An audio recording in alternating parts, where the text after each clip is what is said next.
வணக்கம், நான் டாக்டர் தனசேகர் பேசுறேன்.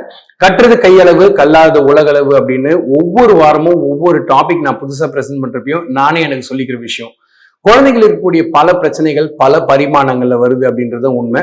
0ல இருந்து 18 வயசு வரைக்கும் குழந்தைங்களை பார்க்கக்கூடிய எல்லா பீடியாட்ரிஷியன்ஸ்க்குமே ஒவ்வொரு வயசுலயும் வரக்கூடிய ஒவ்வொரு பிரச்சனையும் ஒரு சேலஞ்ச் தான்.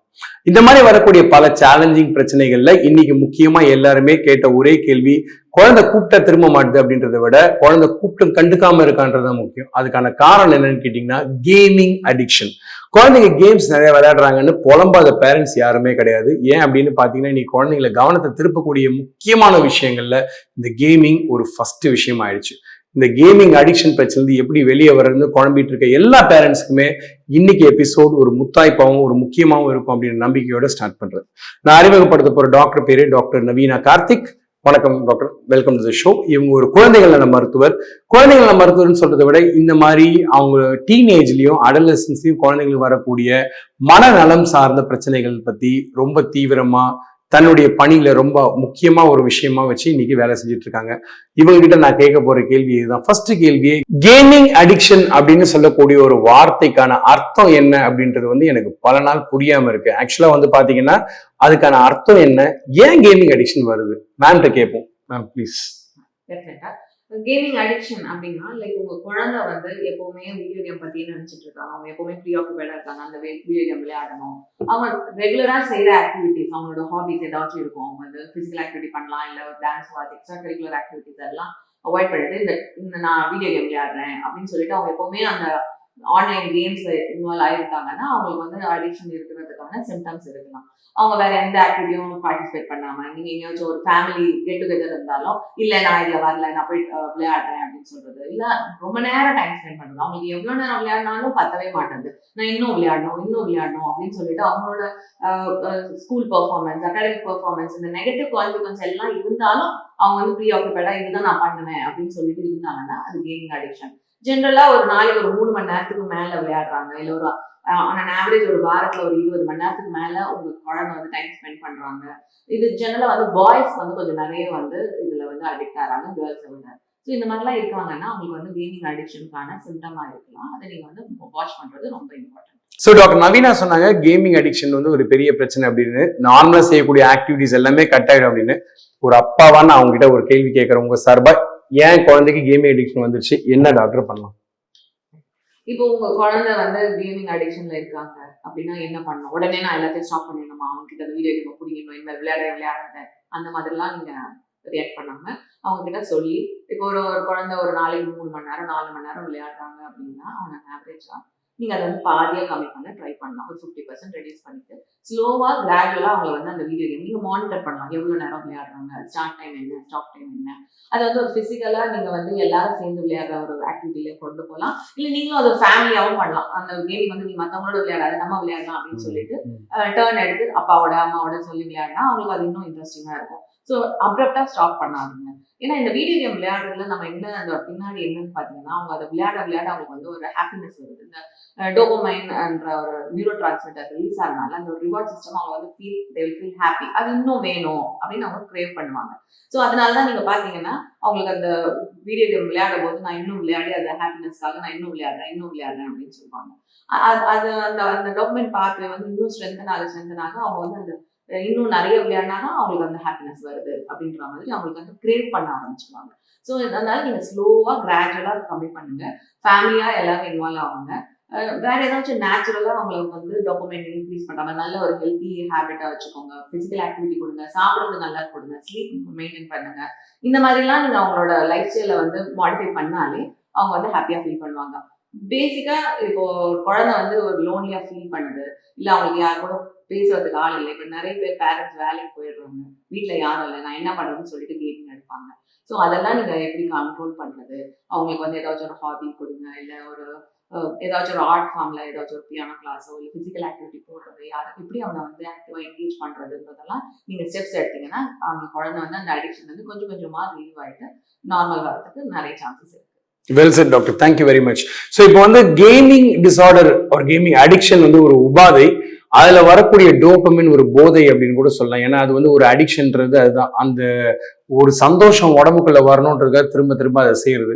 ஸோ இவங்க கிட்ட கடைசியா ஒரு முக்கியமான ஒரே ஒரு கேள்வி தான் நான் கேட்க போறேன். ஆக்சுவலி ஒரு கேள்வின்னு சொல்ல முடியாது, 2 கேள்வி. எப்பவுமே திணிக்கிறது தான் என்னுடைய வேலை. ஸோ 2 கேள்வி என்னன்னு கேட்டீங்கன்னா, இந்த கேமிங் அடிக்ஷன் அப்படின்றது வந்து ஏன் வந்து பெண்களுக்கு வர்றதில்ல, ஆண்களுக்கு மட்டும் வருது? ஸோ இது எனக்கு வந்து ஒரு முக்கியமான ஒரு கேள்வி.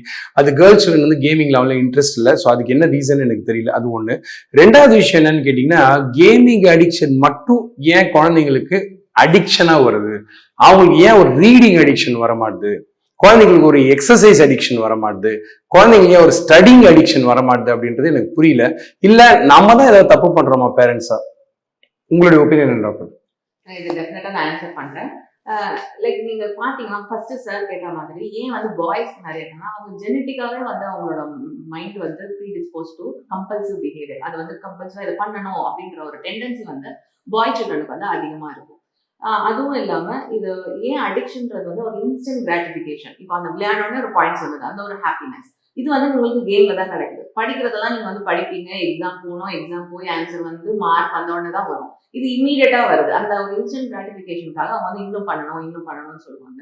இது இன்னொரு ஒரு விஷயம் நம்ம என்ன பார்க்கணும்னா, ஜென்ரலா பாய்ஸ் வந்து நம்ம எப்படி சொல்றோம்னா, நீ வந்து உன்னோட சோகத்தை வெளில காட்டக்கூடாது, பாய்ஸ் அழக்கூடாது அப்படின்னு சொல்லுவாங்க. அதனால இவங்க வந்து அது ஒரு கோப்பிங் மெக்கானிசமாவும் பாய்ஸ் வந்து இதை எடுக்கிறாங்க. லைக் அவங்களுக்கு ஏதாச்சும் பிரச்சனை இருக்கும், அப்போ வந்து அவங்க வந்து இந்த வீடியோ கேம் ஆடினா அவங்க ஃபீல் கொடுது. ஏன்னா அமிக்டலான்னு நம்மளோட பிரெயின்ல ஒரு இது இருக்கு. அது வந்து என்னன்னா, நமக்கு பெயின் வரும்போது நம்ம வீடியோ கேம் ஆடணும்னா அந்த பெயின் வந்து கம்மியாகாம இருக்கு. இது வந்து அவங்க ஒரு கோப்பிங் மெக்கானிசமா யூஸ் பண்ணிக்கிறாங்க. எனக்கு அங்க கஷ்டமா இருக்கு, இதை விளையாடுறேன், இப்போதைக்கு நான் வந்து டெம்பரரியா நான் என்னோட பெயினையோ இல்லை என்னோட நெகட்டிவ் இமோஷனையோ சப்ரஸ் பண்றாங்க. ஆர்டிஃபிஷியலா இந்த வீடியோ கேம் விளையாடி சப்ரஸ் பண்றாங்க.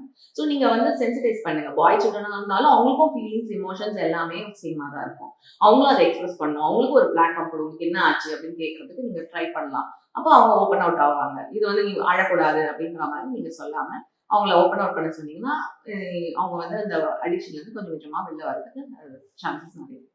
Right, okay. So gaming addiction பற்றி ஆக்சுவலி இன்னைக்கு நான் வந்து உங்களால் விட நான் நிறைய தெரிஞ்சுக்கிட்டேன். கேமிங் அடிக்ஷன் வந்து ஒரு பெரிய பிரச்சனையாக வந்து உருவாகிறதுக்கான வாய்ப்புகள் ரொம்ப ரொம்ப அதிகமாக இருக்குன்றது மட்டும் நான் இன்னைக்கு தெரிஞ்சுக்கிட்டு ஒரு முக்கியமான விஷயம்.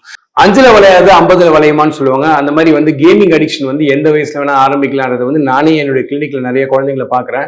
வெளியே போகிற இடத்துலலாம் குழந்தைங்க இப்போ கேம்ஸ் விளையாட ஆரம்பிக்கிறாங்க. 4-5 வயசுலலாம் கேமிங் ஸ்டார்ட் ஆயிடுது. ஸோ இந்த கேமிங் அடிக்ஷன் குழந்தைங்களை மட்டும்தான் பாதிக்குமா, பெரியவங்களை பாதிக்குமா, அல்லது கேமிங் விளையாடுற குழந்தைகளுக்குன்னு சில பர்டிகுலரான வியாதிகள், நோய்கள் மற்றும் பழக்கங்கள் வரதுக்கு சாத்தியக்கூறுகள் இருக்கா? என்ன டாக்டர் நினைக்கிறீங்க? இப்போ நம்ம கேமிங்கிறது வந்து எல்லா ஏஜஸ்லயும் இருக்கும். இது வந்து குழந்தைங்க மட்டும் இல்லை, அடல்ட்ஸும் இருக்காங்க. இதில் முக்கியமாக நம்ம பார்க்க வேண்டியது என்னன்னா, இந்த ADHD, இந்த அட்டென்ஷன் டெபிசிட் ஹைப்பர் டிஸார்டர்னு சொல்ற குழந்தைங்க வந்து மோர் ப்ரோன் ஃபார் இந்த கேமிங் டிஸார்டர்.